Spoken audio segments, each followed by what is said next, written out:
பிரபல யூடியூபரான மதன் கௌரி அப்பா ஆகிட்டேன் அப்படின்னு அவருடைய சந்தோஷமான விஷயத்த ரசிகர்கள் கூட ஷேர் பண்ணியிருக்காரு. என்ன அப்பா ஆயிட்டீங்களா, அப்போ உங்களுக்கு டைவர்ஸ் ஆகலையான்னு பல ரசிகர்கள் இப்போ ஷாக்ல இந்த விஷயத்த ஷேர் பண்ணிட்டு இருக்காங்க. அட ஆமாங்க, மதன் கௌரி யூடியூப் ஸ்டார்ட் பண்ணதே ஒரு லவ் பிரேக்கப்ல அப்படின்னு அவருடைய வீடியோஸ்ல சொல்லியிருப்பாரு.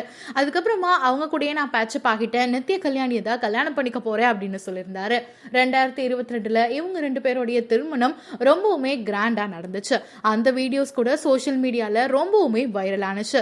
அதுக்கப்புறமா 2023லயே இவங்களை பிரிஞ்சுட்டேன் அப்படிங்கிற மாதிரியான செய்திகள் வெளிவந்தது. ஆனா ஒரு தடவை கூட மதன் கௌரி அவர்கள் அதை பத்தி எந்த விஷயமும் ஷேர் பண்ணல.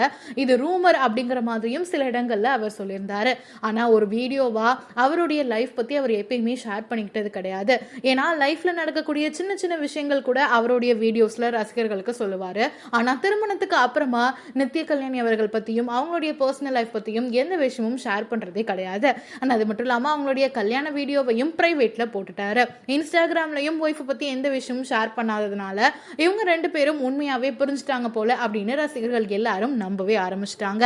ஆனா இப்போ எல்லாருக்கும் ஷாக் கொடுக்கிற வகையில இப்போ அவரு அப்பா ஆகியிருக்கேன் அப்படின்னு சொல்லியிருக்காரு. உலகம் இப்போ ரொம்பவுமே அழகா தெரியுது, உங்களுடைய பிளெஸிங்ஸ் எனக்கு எப்பயுமே வேணும், அதே மாதிரி எங்களுடைய குழந்தைக்கும் அப்படின்னு சொல்லி லைஃப் அப்டேட் அப்படின்னு சொல்லி ஸ்டோரியில ஷேர் பண்ணியிருக்காரு இந்த ஒரு நல்ல விஷயத்த.